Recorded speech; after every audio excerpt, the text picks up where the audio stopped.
Hi, everyone. Welcome to AFI Docs 2020, presented by AT&T. I'm Adam Piron, the shorts film programmer for the festival.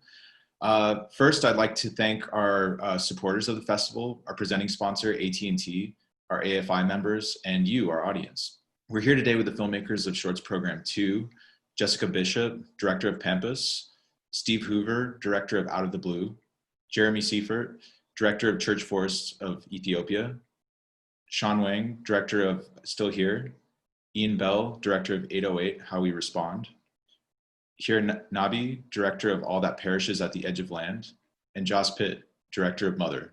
And also too, just to sort of give you a bit of an overview in terms of like what we do at AFI with the programming team, and specifically with these shorts. This year we had over 1,000 shorts submitted from all around the world, and these have also played at different festivals. And we really felt that these films were essentially the very sort of cream of the crop of everything that we had seen, stuff that we'd been tracking throughout the year as well too. And we're very proud to be showing them, especially now, and we're glad that everybody can watch this from the comfort of their home. With that, I would like to just sort of start off with a question, and we'll pose it to the filmmakers and go through an order. I'm curious, with specifically in working with in nonfiction, how, obviously that means a lot of different things, and in particular in terms of like the methodologies that you guys all used in terms of approaching your subjects or the stories that you wanted to tell. Because I think with all of these shorts, specifically all together, they all take very specific approaches, and I think one is not necessarily like the other. And yeah, I'm just curious how you sort of landed on that, if it was something that was a bit more of an experiment, if you see it, or if you see it also as an extension of sort of your own filmmaking voice from your work previously. With Pampas, it has sort of scripted visuals where I work with actors, and then all the audio is documentary audio. And part of that was because some of the contributors wanted to remain anonymous. So it sort of started from there. It was sort of 50% came from the story because it is a suburban myth. So I wanted the kind of the approach with the scripted visuals in a kind of quite a stylistic way. I wanted that to reflect the myth and the fetishization of this particular plant in people's front gardens. But then also there was the added element of sort of 50% of the contributors wanted to be anonymous. So it made a lot of sense to script it. Working with the contributors, I found some of them actually because the myth of the pampas grass, that you put it in your front garden and people apparently are meant to see it, and it signals to them that these people in your neighborhood are swingers and open to a sort of open relationship in the 60s. I sort of actually reenacted the myth in that a lot of the people I found for the film, I sort of went and knocked on the doors. I found the plants, and then I went and found the people behind the plants. So that's great. Yeah, that's yeah, that makes a lot of sense actually. Steve, I'd like to go to you next. So I actually co-directed this short with Jonathan Bregel. He's a DP director. We started a co-directing venture for commercials and short films and perhaps some longer format pieces. But the subject of the film is actually John's neighbor in Baltimore. He was walking down the street one day and he saw Jim sitting on his stoop, and he was basically like, "Excuse me, are you Blue?" And the guy was like, "Yeah, I am." And so they started talking, but Jim's entire body is tattooed, one color with some designs in it and stuff like that. But John is a very strong visual director and communicator and DP, and I knew him hitting me up to do this. I live in LA. Well, because of COVID and everything, I think I'm moving back east. Anyway, he hit me up to come to Baltimore 3 days before he was going to shoot it, to come and co-direct with him, because we were trying to find a project to work on together. So we had talked a lot about what would the style of this be, and a lot of it, I trusted a lot of the visual language to John because he's just much stronger visually than I am, and we just communicated a lot about starting to find a story. So for me, on my flight there and the day before, I had never met Jim. I had just seen a couple pictures when John told me about him, and I just thought he just looked so interesting with his white hair and white beard, and it was, odd to see such an old man look so radical. And the stories about him, like there's a lot more to him. I feel like we could have easily made a feature about Jim, but we settled on just doing a short piece because it was a first co-directing venture for us. But anyway, it was something. There's a lot of exploration. Once we got to Jim's place, we had 3 days to shoot. It was over the 4th of July holiday last year. So yeah, we just experimented a lot. We worked with Jim, and we had one other creative partner working with us, Daniel St. Hours, who yeah, he was just so on board to explore the subject and his like little world in Baltimore. Yeah, thanks so much. Jeremy, how about yourself? Yeah, thanks again so much for having me a part of this. This is fun and strange all at the same time. So I think everyone on this call will agree with me that documentary filmmaking can be tough. You have your ideas, your vision, your goals, and then you slam into reality, and that sort of, you have to, be on your toes and hold things loosely and sort of roll with the punches. And in Ethiopia, I had gone in, this was a solo filmmaking venture, so just me and the camera. Luckily, there was a dear friend of mine who's a writer who was also there doing the written piece, so I was able to use him for some of the interviews. But I went in thinking, full immersion, I just want to be in these forests and experience it, spend tons and tons of time. And then when I got there and met Dr. Alamayu and figured out how remote these places were, and they said, no, we can't leave you in the forest overnight. We have to, go there, hang out all day, and then come back. So that sort of, I wanted to wake up there early in the morning and stay into the evening, and that didn't happen. And so also in meeting Dr. Alamayu, who in initial emails, he would respond with like a half a sentence, and he really wasn't into it. And so I thought my main character was going to be Dr. Meg Lowry from the United States, who was also there. But when I met Dr. Alamayu, we connected really well, and I just realized what a central part he was to the whole story, and a great character. So I focused more on him and let him tell the story. And my approach in the forests was really just, as much as I could, being present, being sort of still, kind of wandering off from the group. Usually I was surrounded by anywhere from 5 to 20 children who were interested in what I was doing, especially when I flew the drone. I had at one point 30 people around me, and that was actually a profound moment, because some of the leaders in one of these remote places, I had them come around me and showed them the picture of their forest from way up high, and they had never seen that perspective, and I think it really helped them understand the importance of conserving these little blips of biodiversity and old growth.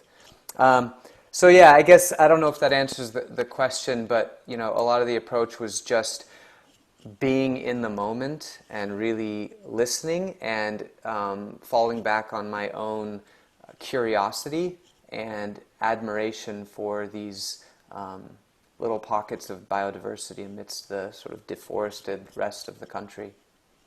Yeah, no, that was great. Thank you, Jeremy. Sean, how about yourself? Yeah, I think a lot of our approach to the style was kind of contingent on just access to our subjects.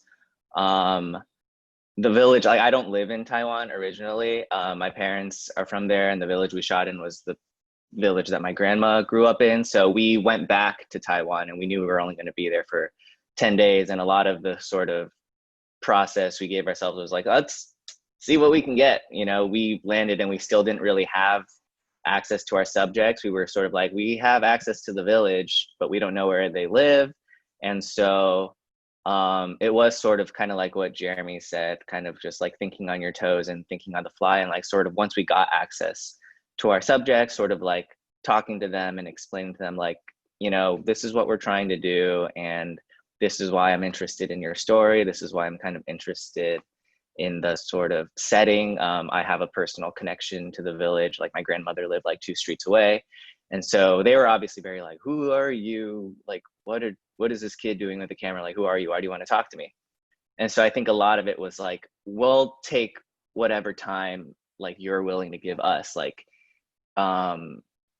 if you don't want us to, you know, shoot like the inside of your house, that's fine. But then, you know, some of them were kind of like, okay, yeah, maybe not. And then we'd kind of talk to them just as people, and they would eventually sort of open up to us and be like, oh, like we get what you're trying to make now. It's not this sort of like journalistic like piece about the village, like it's about us, so we want to kind of help you in that endeavor. And so but it was a sort of similar thing where it was like we were kind of thinking on the fly, and once we got access to subjects, it was like, cool, like we'll take what we can get, and you can feel free to be as open as you want or as little. Like we just are curious about the setting and your guys' lives. So it wasn't this thing where we can kind of come in and sort of really have much. We couldn't like pre-light anything. We couldn't like go into their house and be like, okay, this is cool. Like, well, give us an hour while we set up our, you know, like our Ronin or our dolly track. It was like, cool. Like we really just try to focus more on them and like their words and their stories, and just like trying to capture the setting as realistically as possible with like the very few resources that we had, which is really just a camera and a microphone. So, yeah. Yeah, that's great. Ian, how about yourself? I had been traveling a lot for another project in Central America for a few years, and found that I was spending most of my money on travel and putting myself in a far off place. And so, which was really frustrating because I was missing key moments of the story I was trying to follow. And so I started thinking about a world full of cell phones and how I can tap into that to tell stories that I'm not there for. And when the Hawaii, when the missile scare happened, my wife's from Hawaii, and a lot of our family and good friends are there. And the way that the mainland responded to it was really upsetting. It just felt like within a few hours, it had become just another joke in the Trump era. And so I thought, you know, I've been thinking a lot about using people's cell phone footage and other like CCTV footage to craft stories that I wasn't there for. And so I thought I'd use this as a test case to see if I could recreate the moment and give people a chance to sit with it and see. Yeah, I mean, you know, 1 million plus Americans thought they were going to die that day.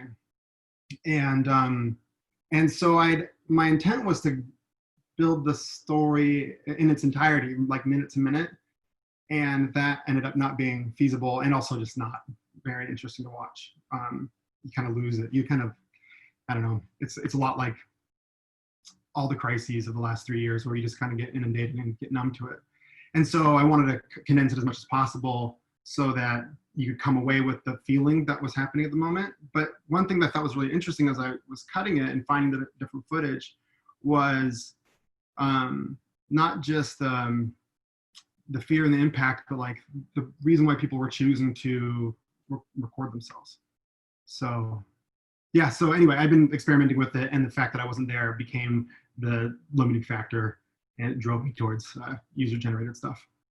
Gotcha. Yeah, no, that's pretty great. Hira, how about yourself? This is it's such a funny Q&A, because typically we would have all just sat through and watched each other's films and then be like, yeah, that moment or what. So it's strange, but thank you for arranging it. My film it's not really a straightforward doc, as you know.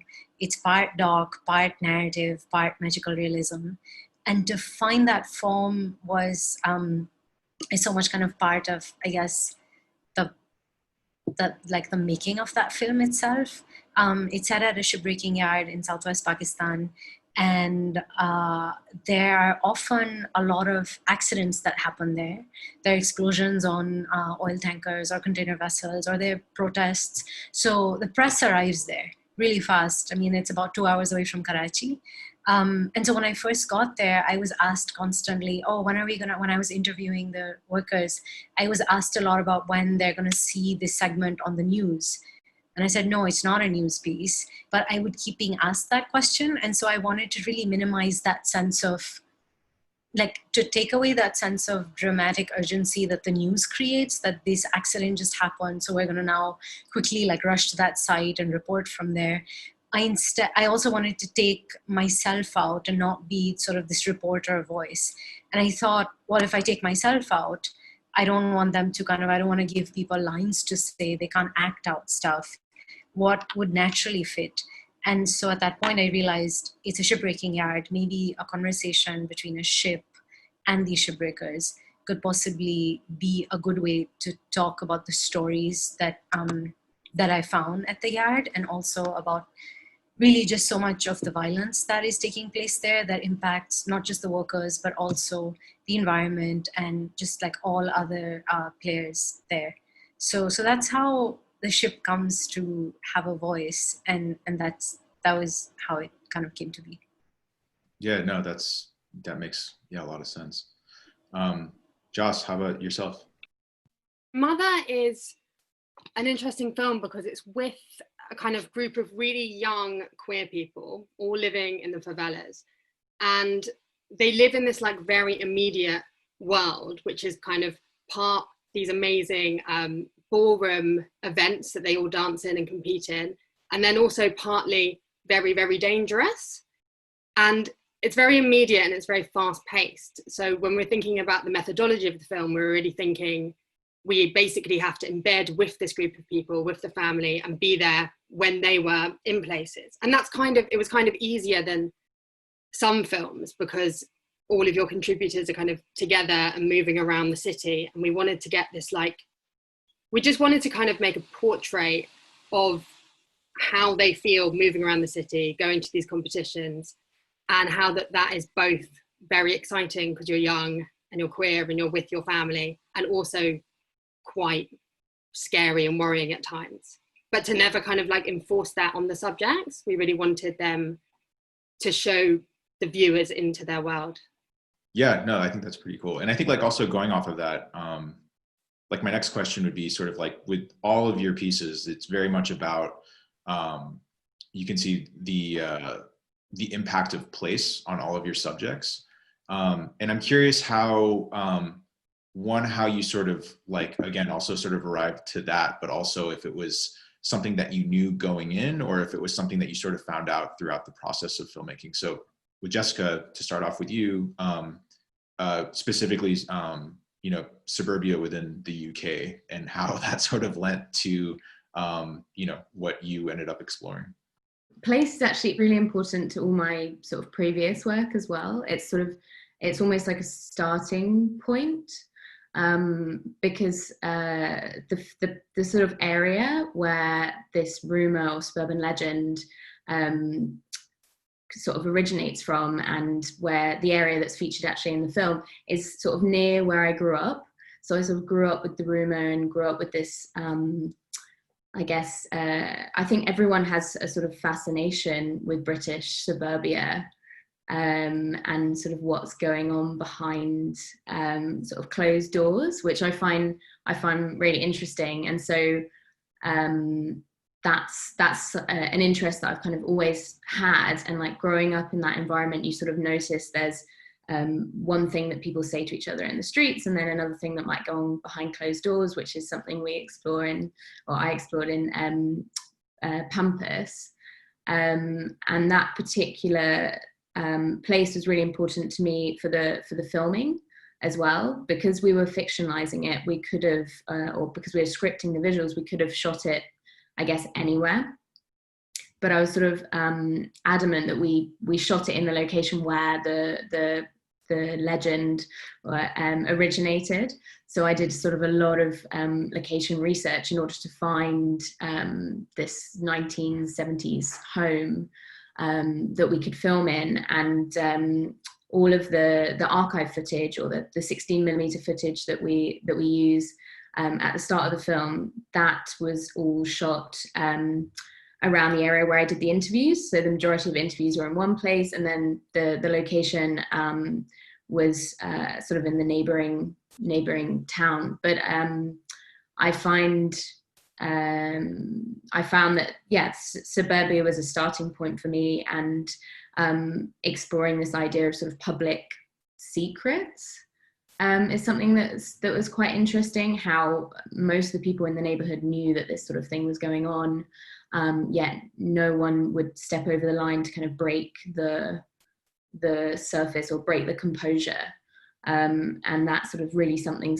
specific to that space, and that's sort of what drew me, and it's sort of prevalent throughout the film in all the visuals and the architecture and the kind of landscape. It's really important to the film.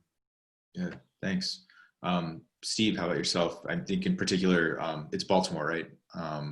Where this is, and how your subject is essentially kind of in a lot of ways sort of an expression of that community in particular. Yeah, because I didn't know as much about Jim as my co-director John did. I was initially just interested in his character because he seemed like a fascinating character, and I'm usually drawn to that. But he was fascinating about him as he was a city planner in Baltimore for 40 years, and he retired as the principal city planner. And the whole time he had been working on his body tattoo, but he couldn't obviously like reveal his tattoo while he was working. So when he retired, he finished his face and hands. But he is really obsessed and in love with Baltimore, and the fact that he was at a point in his life where he was starting to lose his memory, and he had to leave. He's now living in Austin. There was a really critical point in his life, and I lived in Pittsburgh for 16 years, and while I was there, I still love the city. You develop, or at least I think in the smaller cities, you develop a deep affection for them.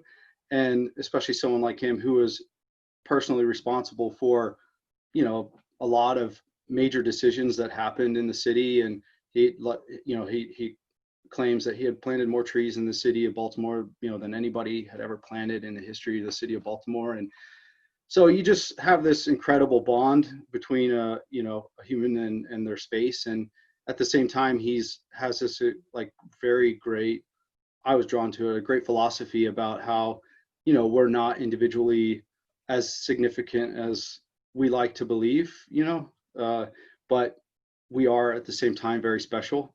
And so there's just something about his philosophy and how it meshed with the city.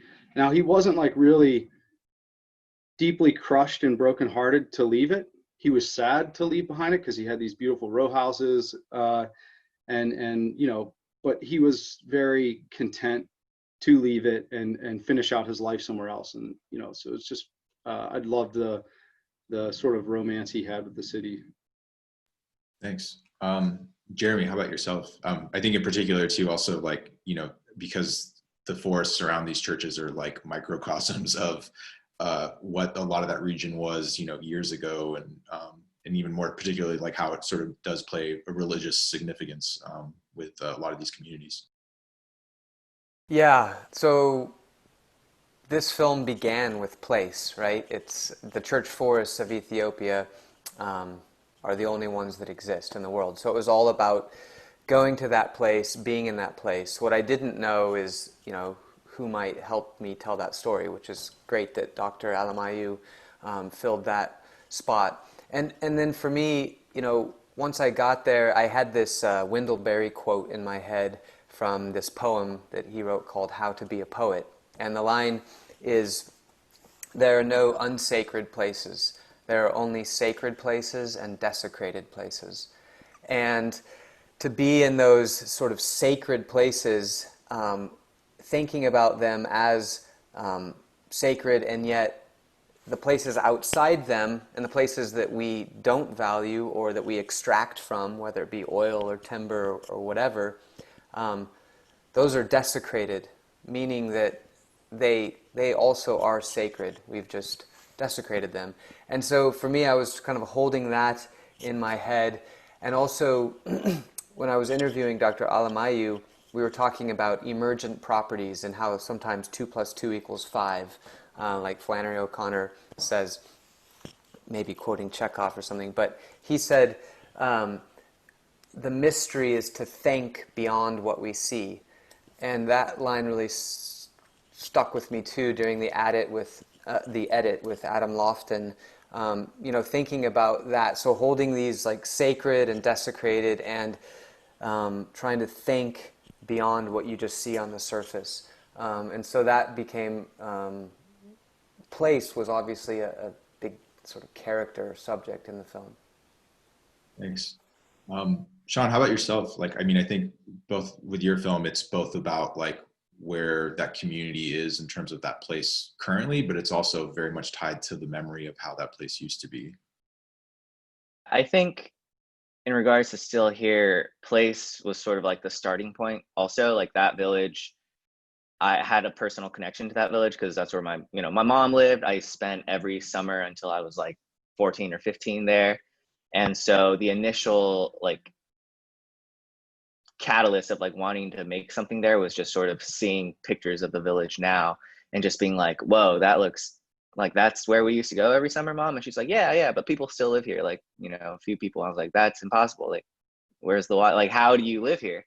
And so that's kind of where it all started, where, I do think half the film is just like, half of the story in this film is the setting. I think you can have, an interesting setting, but then like, who are the people living in that setting? Like, what are their circumstances? And I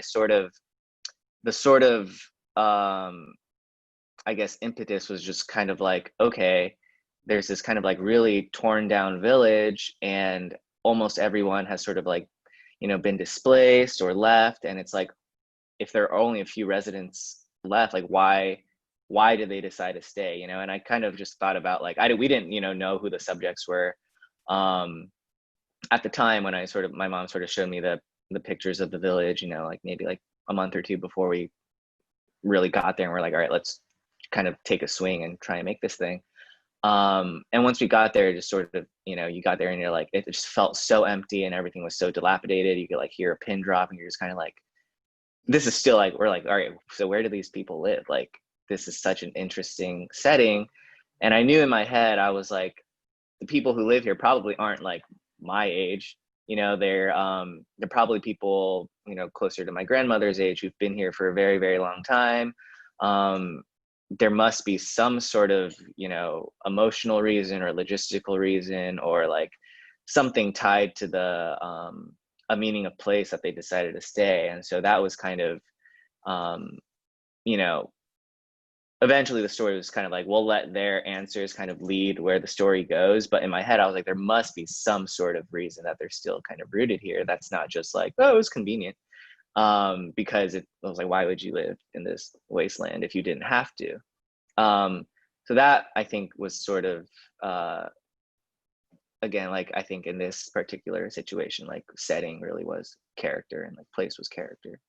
Ian, how about yourself? I mean, I think in particular too, just sort of given the militarized and sort of like colonial history of Hawaii and how that definitely sort of plays into your film.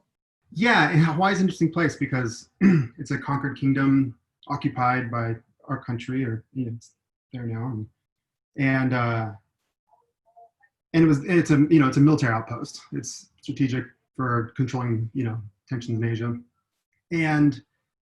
and so, but it's also been it's been kind of turned into a vacation state. It's like this place for paradise for mainlanders to go, and so the fact that it's an island, I think, enhances the tension of the moment because there's nowhere to go. And so it doesn't matter how long it's going to take for that missile to get there. There's no real options. I mean, there was some footage and some like stories I heard where people are dropping their kids in the sewer, or, finding a bunker in the hotel they're staying at. But you have these kind of distinct groups where locals who are kind of used to the idea that they're on the front lines for any problems the U.S. has with in the Pacific. And then you have the military folks that are there for that reason. And so they're really alert to it. And then you have folks that just showed up and they want to go get sand on their toes. And the kind of response, I think it shows in those different groups, there's a lot more panic with the tourists that they just got there and they just want to go home. They want this vacation to be over because it's not working anymore. And then I think for military, they're trained and they know what they're doing, and that's what they're there for. But the locals, I think that there's just a general sense of we're sick of this, and we're sick of having to be in the front. I don't want to speak for anybody. That's actually, I think, why I like the forum we ended up going in is we don't often, as filmmakers, we want to help people tell their stories, and I think this is like the most direct way I've been able to do it is just put it together. And so it's in there, but you can see that there's just the history plays out really clearly. Hira, how about yourself as well too? Because I think in particular, sort of with the shipbreaking yard, it says a lot about how, in particular in that region, how like locals are sort of sourced for this type of labor, and like, and sort of where I guess you could say sort of like larger questions of industry play out throughout different parts of the world. But I was wondering if you could talk about that a bit. So Gadani at Pakistan is it's one of 3 major yards on the Indian Ocean. There's Chittagong in Bangladesh, and there's Alang in India. And I think till about 15 years ago, I'm going to say, these 3 yards cumulatively used to receive about 80% of the world's marine waste. And so most of that waste was really coming from the global north. And so a big part of, or like what's implied or something that I try to get at is asking or like getting to these questions of really of waste and of toxic trade, but also what does it mean to have that weird kind of imbalance that these ships, these vessels do belong to mainly to countries that are part of the global north, and they're being sent to very poor parts of poor countries and being destroyed by, and it's hazardous work. And also like the labor force at Garani is actually not local. So it's not local Baloch, it's mainly migrant workers that migrate from the north of the country to the south seeking employment. There's a strong undercurrent of desperation that runs through the entire film. And I think part of that does have to come, it arises out of this sense of placelessness or being displaced or alienation, whether that's a ship out of its waters, whether that's fish that are dying, or whether it's migrant workers that are not able to return home or are stuck in a place trying to make ends meet to send money back to their families. No, definitely. I think you can see that like throughout the film. Definitely just from the beginning and just sort of the journey that you take from just like seeing all of this as well too. Jas, I was wondering in particular too with your film, because of sort of its placement within the favelas and how that experience might be a little bit different being there versus like say if it were in London or New York or something like that. It's quite interesting, Brazil, because Brazil is a very dangerous place to be LGBT. The favelas are very dangerous for kind of different reasons, but the family living in the favelas, they almost feel kind of like safer within their own communities. And the biggest danger for them is actually when they go out into the city, where a lot of the kind of homophobic abuse and more of the violence takes place. But obviously when you're actually with them, that's their kind of normal reality. So they don't walk out the house every day and be like, oh, Brazil is the most dangerous place in the world to be queer. They do, however, have a kind of sense of awareness. And I think the thing about place in our film is that there's kind of 2 main places. There's the place which is outside the ballroom, in which everything is quite tense. And when you're walking around with them, you're quite aware of the fact that, they're getting quite a lot of negative attention. You're quite aware of the fact that their lives are quite dangerous, even if it's just a sense of tenseness. And then when you go into the ballrooms, everything kind of completely changes.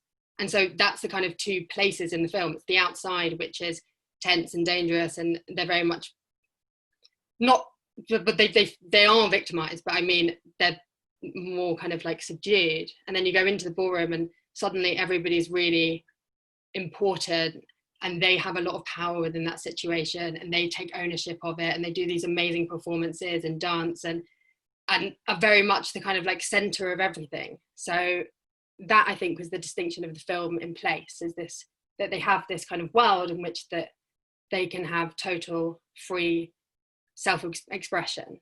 And that's why I think also that those, and what we wanted to get from the film is that they're very much a self-empowering community, as in they go into the space and then they kind of create this world, and for that amount of time they're safe and happy and really great.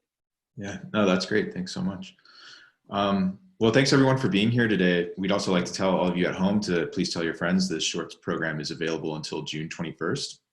We'd also love to hear from you on social media at #AFI Docs. And join us for more great films and virtual events at docs.afi.com. Thanks for tuning in. And I also just want to thank all the filmmakers again. Thanks, everyone.